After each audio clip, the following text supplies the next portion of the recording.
ಉಪಮುಖ್ಯಮಂತ್ರಿ ಹಾಗೂ ಬೆಂಗಳೂರು ನಗರಾಭಿವೃದ್ಧಿ ಸಚಿವ ಡಿಕೆ ಶಿವಕುಮಾರ್ ಅವರು ರಾಜ್ಯದ ಜನರಿಗೆ ಮತ್ತೊಂದು ಗುಡ್ ನ್ಯೂಸ್ ಕೊಟ್ಟಿದ್ದಾರೆ.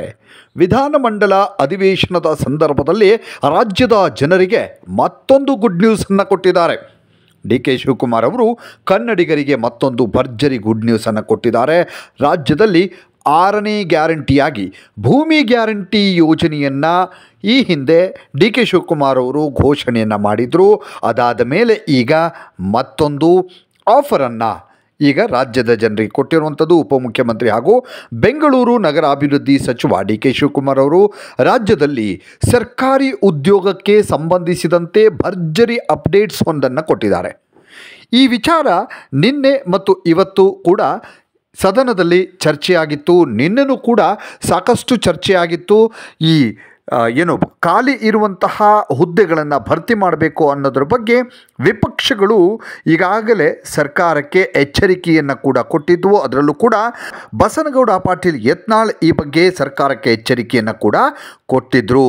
ಇದರ ಬೆನ್ನಲ್ಲೇ ಇದೀಗ ಡಿ ಕೆ ಶಿವಕುಮಾರ್ ಅವರು ಈ ಸರ್ಕಾರಿ ಉದ್ಯೋಗ ಭರ್ತಿಗೆ ಸಂಬಂಧಪಟ್ಟ ಹಾಗೆ ಗುಡ್ ನ್ಯೂಸ್ ಕೊಟ್ಟಿರುವಂಥದ್ದು. ಇಲಾಖೆಯಲ್ಲಿ ಖಾಲಿ ಇರುವಂಥ ಸರ್ಕಾರದ ಬೇರೆ ಬೇರೆ ಇಲಾಖೆಯಲ್ಲಿ ಒಂದಷ್ಟು ಹುದ್ದೆಗಳು ಖಾಲಿ ಇದೆ. ಅಲ್ಲಿ ಇರುವಂತಹ ಸರಿಸುಮಾರು 2 ಲಕ್ಷ ಸರ್ಕಾರಿ ಹುದ್ದೆಗಳನ್ನು ಭರ್ತಿ ಮಾಡ್ತೀವಿ ಅಂತ ಅದಕ್ಕೂ ಕೂಡ ನಮ್ಮ ಸರ್ಕಾರ ಬದ್ಧ ಆಗಿದೆ ಅಂತ ಡಿ ಕೆ ಶಿವಕುಮಾರ್ ಅವರು ಹೇಳಿಕೆಯನ್ನು ಕೊಟ್ಟಿದ್ದಾರೆ. ಈ ಸಂಬಂಧ ಸೋಷಿಯಲ್ ಮೀಡಿಯಾ ಎಕ್ಸ್ನಲ್ಲಿ ಟ್ವೀಟ್ ಮಾಡಿರುವಂಥ ಅವರು, ನಾವು ಸರ್ಕಾರಿ ಉದ್ಯೋಗಕ್ಕೆ ಸಂಬಂಧಿಸಿದಂತೆ ನಮ್ಮ ಸರ್ಕಾರ ನಮ್ಮದೇ ಆದಂತಹ ಸಮಯವನ್ನು ನಿಗದಿ ಮಾಡಿಕೊಂಡಿದ್ದೀವಿ. ಇನ್ನು ಶಿಕ್ಷಣ ಇಲಾಖೆಯಲ್ಲೂ ಕೂಡ 50,000 ಹುದ್ದೆಗಳನ್ನು ಭರ್ತಿ ಮಾಡೋದಾಗಿ ಶಿಕ್ಷಣ ಸಚಿವರಾಗಿರುವಂತಹ ಮಧು ಬಂಗಾರಪ್ಪನವರು ಕೂಡ ಹೇಳಿಕೆಯನ್ನು ಕೊಟ್ಟಿದ್ದಾರೆ. ಒಳ ಮೀಸಲಾತಿ ವಿಚಾರ ಅದೊಂದು ಬಾಕಿ ಇತ್ತು, ಹಾಗಾಗಿ ಆ ಕಾರಣಕ್ಕೆ ಒಂದಷ್ಟು ಭರ್ತಿ ಕೆಲಸ ಬಾಕಿ ಉಳ್ಕೊಂಡಿತ್ತು ಅಂತ ಉಪಮುಖ್ಯಮಂತ್ರಿ ಹಾಗೂ ಬೆಂಗಳೂರು ನಗರಾಭಿವೃದ್ಧಿ ಸಚಿವ ಡಿ ಕೆ ಶಿವಕುಮಾರ್ ಅವರು ಸೋಷಿಯಲ್ ಮೀಡಿಯಾ ಎಕ್ಸ್ನಲ್ಲಿ ಪೋಸ್ಟ್ ಮಾಡಿದ್ದಾರೆ. ಉತ್ತರ ಕರ್ನಾಟಕದ ನೀರಾವರಿಗೂ ಕೂಡ ಆದ್ಯತೆ ಕೊಡ್ತೀವಿ ಅಂತ ಹೇಳಿದ್ದಾರೆ. ನಾನು ನೀರಾವರಿ ಇಲಾಖೆ ಜವಾಬ್ದಾರಿ ತೆಗೆದುಕೊಂಡ ಮೇಲೆ ವಿಶೇಷವಾಗಿ ಉತ್ತರ ಕರ್ನಾಟಕದ ನೀರಾವರಿಗೆ ಆದ್ಯತೆ ನೀಡಿದ್ದೇವೆ. ಕೃಷ್ಣ ಮಹದಾಯಿ ಯೋಜನೆಗಳ ಪರವಾಗಿ ಕೆಲಸವನ್ನು ಮಾಡ್ತಾ ಇದ್ದೀವಿ. ನೀರಾವರಿ ಇಲಾಖೆಯ ವಾರ್ಷಿಕ ಬಜೆಟ್ 22,000 ಕೋಟಿ. ಇದರಲ್ಲಿ ಸುಮಾರು 5,000 ಕೋಟಿಯಷ್ಟು ಹೊಸ ಕೆಲಸಗಳನ್ನು ತೆಗೆದುಕೊಳ್ಳಬಹುದಿತ್ತು. ಆದರೆ ಈ ಹಿಂದೆ 25,000 ಕೋಟಿ ಮೊತ್ತದ ಕಾಮಗಾರಿಗಳನ್ನು ತೆಗೆದುಕೊಳ್ಳಲಾಗಿದೆ. ಯಾರ ಕಾಲದಲ್ಲಿ ಬಜೆಟ್ಗೂ ಮೀರಿ ಕಾಮಗಾರಿಗಳನ್ನು ತೆಗೆದುಕೊಳ್ಳಾಯಿತು ಅಂತ ಪ್ರಸ್ತಾಪಿಸಿದರೆ ರಾಜಕೀಯ ಅಂತ ಎಲ್ಲರೂ ಮುಗಿ ಬೀಳ್ತಾರೆ ಅಂತ ಕೂಡ ಹೇಳಿದ್ರು. ಅಂದರೆ ಈ ಹಿಂದೆ BJP ಸರ್ಕಾರ ಇದ್ದಂಥ ಸಂದರ್ಭದಲ್ಲಿ ನೀರಾವರಿ ಇಲಾಖೆಯಲ್ಲಿ ಹೆಚ್ಚಿನ ಕೆಲಸಗಳನ್ನು ತೆಗೆದುಕೊಂಡಿದ್ದರು. ಹಾಗಾಗಿ ಈ ಬಾರಿ ತೆಗೆದುಕೊಳ್ಳೋದಕ್ಕೆ ಸಾಧ್ಯ ಆಗಲಿಲ್ಲ ಅನ್ನುವ ಮಾತನ್ನು ಹೇಳಿದ್ದಾರೆ. ಉತ್ತರ ಕರ್ನಾಟಕದ ನೀರಾವರಿ ಯೋಜನೆಗಳಿಗೆ ವಿಶೇಷ ಪ್ರಾಮುಖ್ಯತೆಯನ್ನು ನೀಡಿ ಕೃಷ್ಣ ಮಹದಾಯಿ ಯೋಜನೆಗಳ ಪರವಾಗಿ ನಮ್ಮ ಸರ್ಕಾರ ಕೆಲಸ ಮಾಡ್ತಾ ಇದೆ.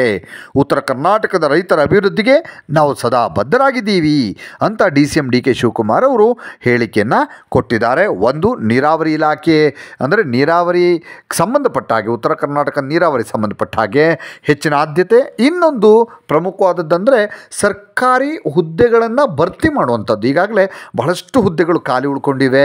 ಅಲ್ಲಿ ಅಂದರೆ ಈಗಾಗಲೇ ಯುವಕರು ಕೂಡ ಕಾಯ್ತಾ ಇದ್ದಾರೆ ಸರ್ಕಾರಿ ಹುದ್ದೆಗಾಗಿ. ಆದರೆ ಎಲ್ಲೂ ಕೂಡ ಭರ್ತಿ ಮಾಡ್ಕೊಳ್ತಾ ಇರಲಿಲ್ಲ, ಬೇರೆ ಬೇರೆ ಕಾರಣಗಳನ್ನು ಕೊಟ್ಟು ಮುಂದೂಡಲಾಗ್ತಾ ಇತ್ತು. ಆದರೆ ಈಗ ವಿಪಕ್ಷಗಳ ಪ್ರಶ್ನೆಗೆ ಉತ್ತರ ಕೊಡಲೇಬೇಕಾದಂಥ ಅನಿವಾರ್ಯತೆಗೆ ಸರ್ಕಾರ ಬಂದಿರೋದರಿಂದ ಈಗ ಸರ್ಕಾರ ಎಲ್ಲ ಇಲಾಖೆಯಲ್ಲೂ ಒಟ್ಟು ಬೇರೆ ಬೇರೆ ಇಲಾಖೆಗಳಲ್ಲಿರುವಂಥ ಒಟ್ಟು 2 ಲಕ್ಷಕ್ಕೂ ಅಧಿಕ ಹುದ್ದೆಯನ್ನು ಭರ್ತಿ ಮಾಡ್ತೀವಿ ಅಂತ ಭರವಸೆಯನ್ನು ಕೊಟ್ಟಿದ್ದಾರೆ. ಇದು ಮುಂದಿನ ದಿನಗಳಲ್ಲಿ ಎಷ್ಟರ ಮಟ್ಟಿಗೆ ಕೈಗೂಡುತ್ತೆ ಅನ್ನೋದನ್ನು ಕಾದು ನೋಡಬೇಕಾಗಿದೆ.